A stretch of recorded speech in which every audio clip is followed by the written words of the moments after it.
नमस्कार, आप देख रहे हैं जोहार झारखंड। आपके साथ मैं हूं शिप्रा झा। मुख्यमंत्री हेमंत सोरेन ने हजारीबाग के नौगांव स्थित सिंदूर मैदान में परिसर में मुख्यमंत्री मैया सम्मान योजना के तहत महिलाओं को पहली किस्त जारी की है। इस दौरान चुनाव से पहले सीएम हेमंत सोरेन ने एक बड़ा ऐलान भी किया है। सीएम ने आगामी चुनाव में जीत के बाद आने पर महिलाओं के खाते में कुल 1 लाख रुपए सहायता राशि देने की घोषणा की है। मुख्यमंत्री ने कहा कि जब तक गांव को सशक्त नहीं बनाया जाएगा और महिलाओं को आत्मनिर्भर नहीं बनाया जाएगा, तब तक विकसित झारखंड की कल्पना नहीं की जा सकती है। बता दें कि महिलाओं को आर्थिक रूप से सशक्त करने के लिए सरकार ने मुख्यमंत्री मैया सम्मान योजना शुरू की है। इस योजना के तहत राज्य के 21 साल से लेकर 50 साल तक की महिलाओं को सालाना 12 किस्तों में 12,000 रुपए दिए जाएंगे। हर महीने की 15 तारीख को मैया सम्मान योजना का 1,000 रुपया महिलाओं के बैंक खाते में सरकार डालेगी। आज 7 जिले हजारीबाग, कोडरमा, चतरा, बोकारो, धनबाद, गिरिडीह और रामगढ़ के लाभुकों के बीच मैया सम्मान योजना का लाभ दिया गया है। नीति निर्धारण करने वाले लोग इस राज्य के लोग बहुत कम है, गिने चुने लोग हैं। और जो लोग हम लोग ऊपर चढ़ने का कोशिश करते हैं, मार इतना टांग खींचने का काम करता है कि काम करने में बहुत कठिनाइयां होती है। आज इसीलिए आप लोगों से ये आग्रह और सुनने आए हैं, ये महिला सम्मान अनवरत चलना चाहिए कि नहीं चाहिए? ये महिला सम्मान हमेशा चलना चाहिए। और हमारा ये संकल्प है, अभी 1-2 महीना के बाद यहां चुनाव होगा। विरोधी लोग आजकल तरह तरह का षड्यंत्र रचने में लगे हैं। यहां के नेताओं से यहां राज नहीं संभल रहा तो छत्तीसगढ़, मध्य प्रदेश, असम से नेताओं को बुला करके या हिंदू, मुस्लिम, सिख, ईसाई, अगड़ा पिछड़ा का जहर हमारे समाज के बीच में डालने का काम कर रहा है। हम विशेषकर महिला बहनों से हम कहना चाहेंगे, माताओं से कहना चाहेंगे, हमारा ये संकल्प है कि हर एक घर में आने वाला हमारा जो कार्यकाल होगा इस सरकार का, हर एक घर में 1-1 लाख रुपया पहुंचाने का हमारा संकल्प है।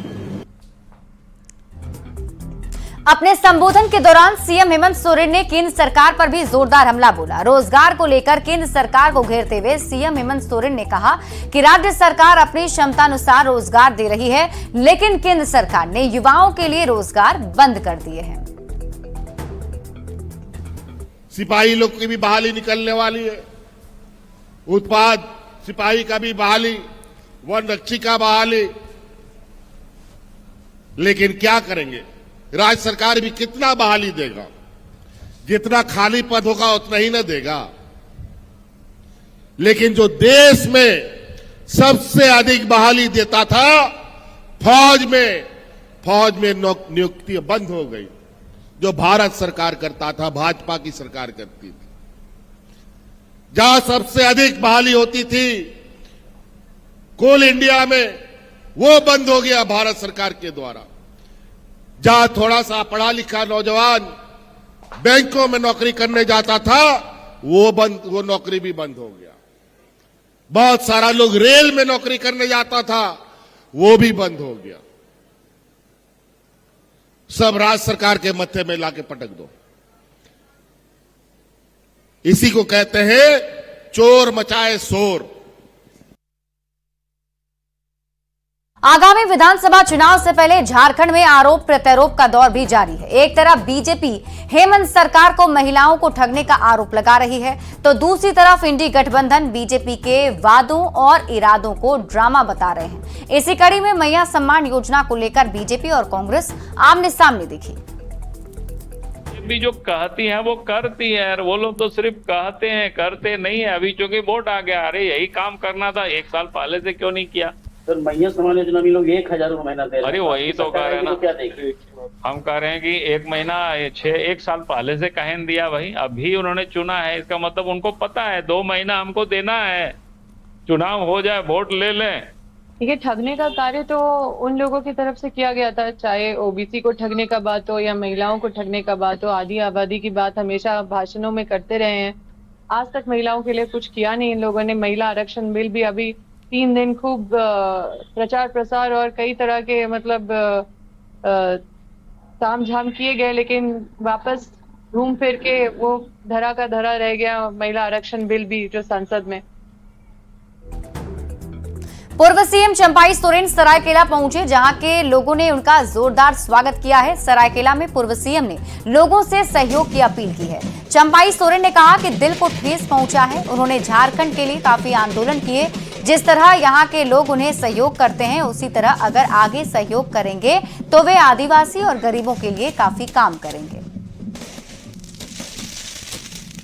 ये जो हमारा 2 लड़का देख रहा है और भी हमारा बच्चा है, इन लोग का बड़ा हम नहीं देखा कब कैसे बड़ा हो गया। उसमें जंगल में रहते थे, आंदोलन में रहते थे। इनका माँ है, ये लोग को देखभाल करता था। हम तो आंदोलन में रहते थे, महीना भर कभी जंगल में सोते थे, कहीं नदी किनारे सोते थे। मेरा बड़ा लंबा जीवन है।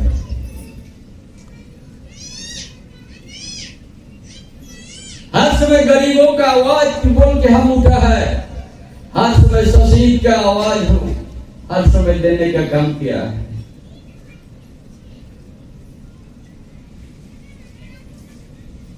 मेरा विश्वास है आज हमको आप लोग साथ दीजिएगा। आने वाला दिन झारखंड प्रदेश में ऐसा हम यहाँ का जनता के लिए, यहाँ का आदिवासी, मूलवासी, यहाँ का गरीब के लिए हम काम करेंगे। देश के अंदर में झारखंड प्रदेश एक अलग हम परिचय देंगे। यहाँ का सुखी संपन्न और मान सम्मान जीने के लिए सबको हम आगे बढ़ा के सम्मान के साथ जीने का मौका देंगे।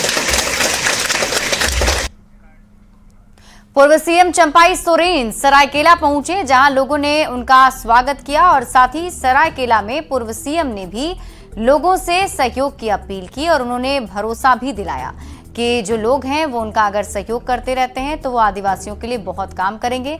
वहीं दूसरी ओर उनके आगे के कदम को लेकर सबकी निगाहें अब टिकी हुई हैं कि आगे वो क्या करने वाले हैं। ये रिपोर्ट देखिए।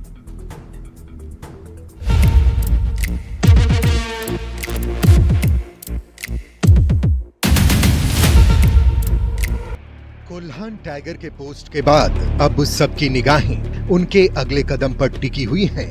चंपाई सोरेन ने यह साफ कर दिया है कि वो राजनीति से संन्यास नहीं लेंगे।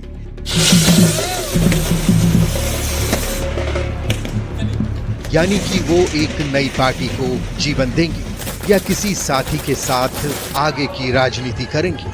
उनके अगले कदम को लेकर झारखंड में काफी हलचल है। चंपाई दा का व्यक्तिगत निर्णय, क्या निर्णय लेते हैं, सभी लोग प्रतीक्षा कर रहे हैं। पार्टी ने तो कभी उन्हें अपनी तरफ से कभी कोई न नोटिस दिया, न कोई बातें हुई। अभी तक तो हमारे नेता माननीय हेमंत सोरेन जी के संज्ञान में भी डायरेक्ट बातें कुछ नहीं आई।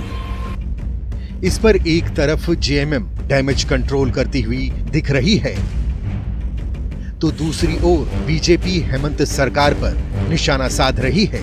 जेएमएम ने हर बार यही बताने की कोशिश की है कि उनके चंपाई दा के लिए उनके मन में बहुत सम्मान है। हालांकि झारखंड की राजनीति सिर्फ हेमंत सोरेन के इर्द गिर्द घूमती है और उन्हें इस दंगल में हरा पाना मुश्किल है। इतना तो तय है कि आज झारखंड की राजनीति सिर्फ हेमंत सोरेन के इर्द गिर्द घूमती है। ये सभी लोग जानते हैं।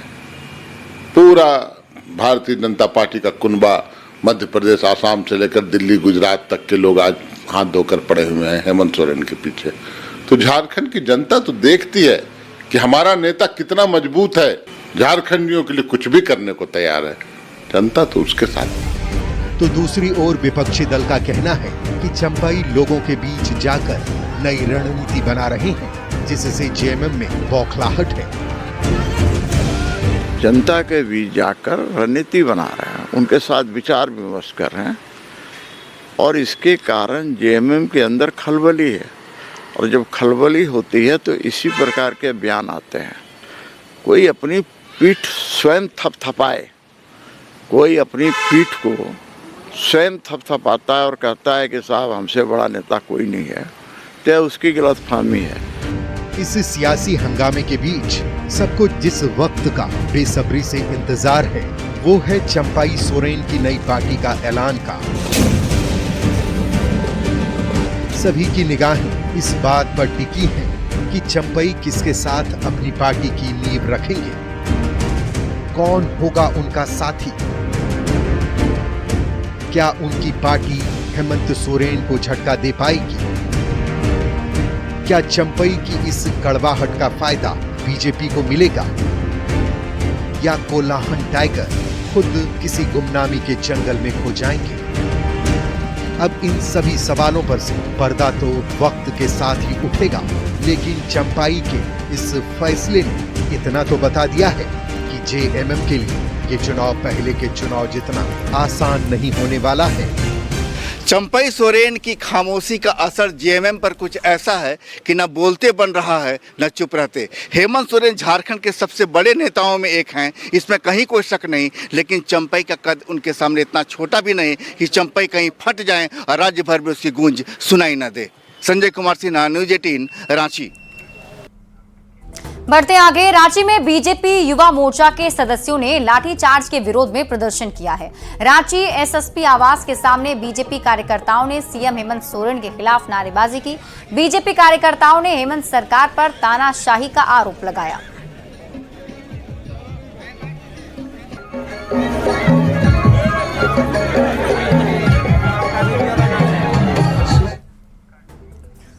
निर्वाचन आयोग की तरफ से विधानसभा चुनाव को अंतिम रूप देने की कोशिश की जा रही है। रांची के आईएएस क्लब में 2 दिवसीय प्रशिक्षण कार्यक्रम आज खत्म हो गया। 2 दिन तक राज्य के सभी डीसी को चुनाव से संबंधित अपडेट दिए गए। मुख्य निर्वाचन पदाधिकारी के रवि कुमार ने बताया कि इस प्रशिक्षण कार्यक्रम में विधि व्यवस्था, बूथ प्रबंधन, वोटर लिस्ट के अलावा स्वीप कार्यक्रम पर चर्चा की गई। इस अवसर पर पश्चिम बंगाल के मुख्य निर्वाचन पदाधिकारी ने सभी पदाधिकारियों से अपने अनुभव साझा भी किए। बता दें कि चुनाव से पहले सभी जिला निर्वाचन पदाधिकारियों को प्रशिक्षण लेना अनिवार्य होता है। दरअसल झारखंड विधानसभा का कार्यकाल 5 जनवरी को खत्म होने जा रहा है। ऐसे में राज्य में विधानसभा चुनाव नवंबर-दिसंबर में होने की संभावना है, जिसको लेकर भारत निर्वाचन आयोग अपनी तैयारी को अंतिम रूप देने में जुटा हुआ है। इलेक्शन कमीशन का निर्देश के अनुसार IIIDM है, वो इलेक्शन कमीशन संस्था है, उसका माध्यम से सभी जिला निर्वाचन पदाधिकारी उनका 2 दिन का ट्रेनिंग प्रोग्राम है। इसमें आने वाला विधानसभा चुनाव का लेकर क्या क्या तैयारी करना है, किस किस बिंदु पर ध्यान करना है, उसका समीक्षा के लिए आज वो ट्रेनिंग प्रोग्राम की गई थी। इसमें सीईओ वेस्ट बंगाल भी आए थे, कमीशन से senior deputy director general IT भी आए थे। उसका हम लोग यहाँ का मास्टर ट्रेनर के माध्यम से आज ट्रेनिंग कंप्लीट की। केंद्रीय गृह मंत्री अमित शाह की अध्यक्षता में छत्तीसगढ़ की राजधानी रायपुर में अंतर्राज्यीय समन्वय समिति की बैठक हुई, जिसमें नक्सल प्रभावित 7 राज्यों के मुख्य सचिव और पुलिस महानिदेशकों ने भाग लिया। इस बैठक में झारखंड और बिहार के भी अधिकारी मौजूद रहे। केंद्रीय गृह मंत्री ने नक्सल समस्या खत्म करने पर जोर दिया और जल्द ही इससे निजात दिलाने की बात भी कही। केंद्रीय गृह मंत्री ने कहा कि नक्सल हमलों में कमी आई है, विकास को लेकर लोगों में विश्वास बढ़ा है। बिहार, झारखंड, ओडिशा नक्सल समस्या से मुक्त हो चुके हैं। नक्सली हमलों में 54% की कमी आई है। गृह मंत्री ने कहा, वामपंथी उग्रवाद को खत्म करेंगे। मार्च 2026 तक देश से नक्सलवाद को खत्म कर दिया जाएगा। जो विश्वास है कि हमारी लड़ाई अंतिम चरण में पहुंची है और हम देश को 2026 मार्च तक पूर्णतया नक्सल समस्या से मुक्त कर पाएंगे। राजधानी के बिरसा मुंडा एयरपोर्ट पर सभी सुविधाएं मुहैया कराने के लिए रक्षा राज्य मंत्री संजय सेठ ने एयरपोर्ट के अधिकारियों के साथ बैठक की है और पार्किंग एरिया को बढ़ाने समेत कई मुद्दों पर चर्चा की गई। और ये तस्वीर हम आपको दिखा रहे हैं उस वक्त की, जब मौके पर पहुंचकर मंत्री ने अधिकारियों से बातचीत की और उन्हें ये बताया किस तरीके सुविधा और रांची एयरपोर्ट पर बढ़ाई जाए।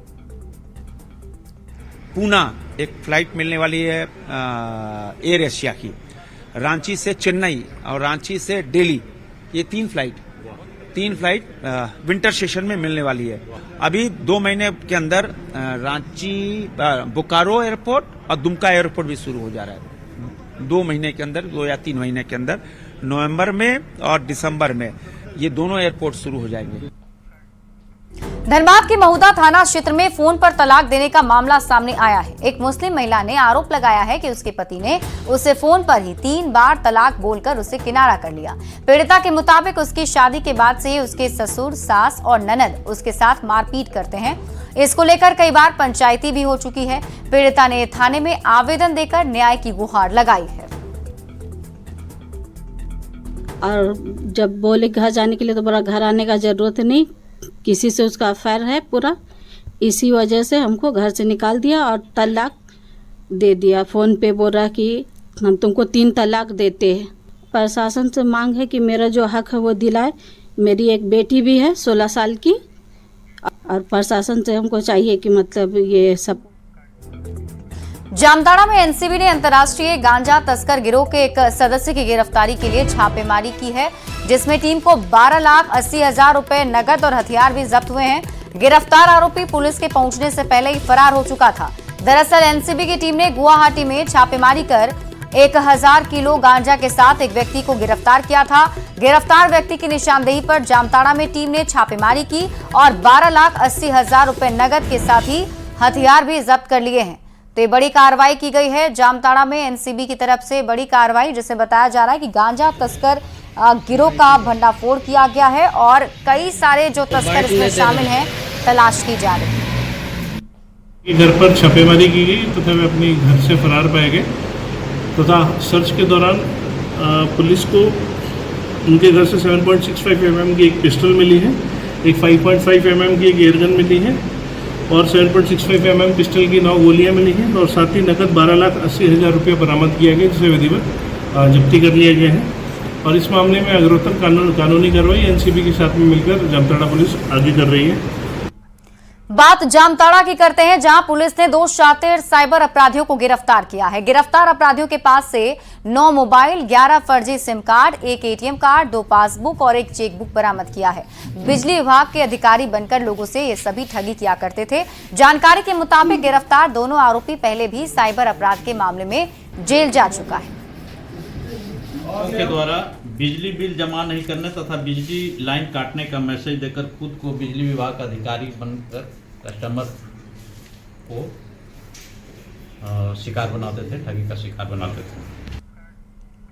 दुमका में मरीज को ले जा रही एम्बुलेंस हादसे का शिकार हो गई। दरअसल एम्बुलेंस पर एक विशाल पेड़ गिर गया, जिससे एम्बुलेंस का टेक्नीशियन घायल हो गया। हादसे में घायल चालक को भी चोट आई है। मौके पर पहुंची पुलिस ने ग्रामीणों की मदद से पेड़ को हटवाया और एम्बुलेंस में सवार मरीज और लैब टेक्नीशियन को सामुदायिक स्वास्थ्य केंद्र में भर्ती कराया है। पेशेंट था, पेशेंट पार्टी था, 4 आदमी। अच्छा, पेशेंट को कहाँ ला रहे थे? ये सरकारी हॉस्पिटल शिकारी पड़ा। गुमला के कार्तिक उरांव कॉलेज में राज्य स्तरीय विधिक सेवा और सशक्तिकरण शिविर का आयोजन किया गया, जिसमें हाईकोर्ट के मुख्य न्यायाधीश ने करोड़ों की परिसंपत्ति का वितरण किया है। कार्यक्रम में 100 करोड़ से ज्यादा की परिसंपत्ति बांटी गई। कार्यक्रम में दिव्यांग और कमजोर वर्ग के लोगों ने हिस्सा लिया, जिन्हें ट्राईसाइकिल, ईयर मशीन, स्टिक जैसे कई सामान दिए गए। इस दौरान न्यायाधीश ने कहा कि उनका उद्देश्य है कि सभी लोगों को सरकारी योजना का लाभ मिले।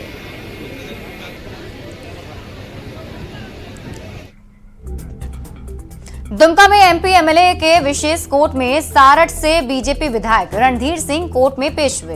विधायक पर 2010 में सड़क जाम कर सरकारी काम में बाधा डालने का आरोप है। इस केस में विधायक के साथ ही 12 अन्य लोग आरोपी हैं। 2010 में विधायक ने देवघर में सुखाड़ क्षेत्र घोषित करने की मांग को लेकर धरना प्रदर्शन किया था। केस में कोई गवाह नहीं आने की वजह से कोर्ट ने अगली तारीख 3 सितंबर तय की है। विकास मोर्चा पार्टी बैनर तले हम लोगों ने धरना प्रदर्शन किया था देवघर में, जिसको लेकर ये झूठा एफआईआर हम लोगों के विरोध में हम लोग सभी साथी उसमें झारखंड विकास मोर्चा में थे। सिमडेगा के ठेठई टांगर में हाथी प्रभावित गांव का विधायक नमन विक्सल कोंगाड़ी ने दौरा किया। इस दौरान उन्होंने डूमा डांड, चाकोर बेड़ा, पंगिन पहर, डांगटोली और कई गांव का जायजा लिया है। साथ ही हाथी के उत्पात से प्रभावित हुए पीड़ितों के बीच राहत सामग्री भी बांटी। विधायक ने सभी को 25-25 किलो अनाज बांटे हैं और उन्हें जल्द मुआवजा दिलाने का भरोसा भी दिया। लोगों को हाथियों से सतर्क रहने और सावधानी बरतने की अपील भी की है।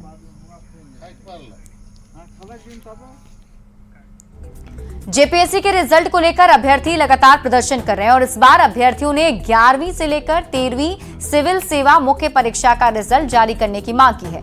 342 पदों के लिए 11वीं से 13वीं जेपीएससी सिविल सेवा का विज्ञापन निकाला गया, जिसको लेकर पीटी की परीक्षा आयोजित की गई थी। हालांकि इसका रिजल्ट अब तक नहीं निकाला गया है, जिसको लेकर अभ्यर्थियों में काफी आक्रोश है। समाधान एक ही व्यक्ति निकाल सकता है, इस राज्य के झारखंड वर्तमान के मुख्यमंत्री। क्योंकि अगर मैडम महोदया का रिटायरमेंट हुआ है, उनके साजिश के तहत जानबूझ को रिजल्ट नहीं जारी किया गया है।